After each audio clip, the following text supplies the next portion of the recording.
Morning guys, ৰাতিপুৱা উঠি ধুনীয়াকৈ ড্ৰেছ চেছ কৰিলোঁ। আজি গুৱাহাটীত যাম, গুৱাহাটীত সমৰ্পণ দিৱস আছে আৰু এইখন গাড়ীত আহিলোঁ, আহি ধুনীয়াকৈ গুৱাহাটী পাই গ'লোঁ। আৰু এইখন হৈছে আপোনাৰ নিউ গুৱাহাটী, দেখিছেনে? গুৱাহাটী ৰিফাইনাৰৰ প্ৰগ্ৰেম চলি আছে, প্ৰায় 4,000 পৰা 5,000 মানুহৰ প্ৰগ্ৰেম।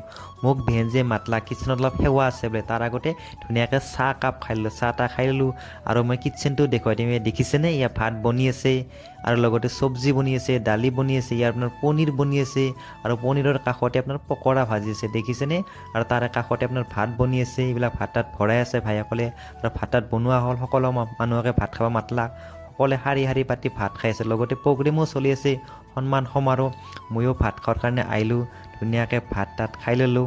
ভাত তাত খাই উঠি খুব তৃপ্তিৰে আনন্দ মনেৰে ভাত খালোঁ। ভাত তাত খোৱাৰ পিছত বেহেনজিয়ে মোক এটা উপহাৰ দিলাক, এইটো দেখিছেনে? টিফিন বক্সটো লৈ গুচি আহিলোঁ। আহি থাকোঁতে ভূপেন্দ্ৰ সমাধি ক্ষেত্ৰ দেখা পালোঁ, আপোনালোকক দেখুৱাই দিলোঁ। এইটোৱে মিনি ব্লগ। Thank U.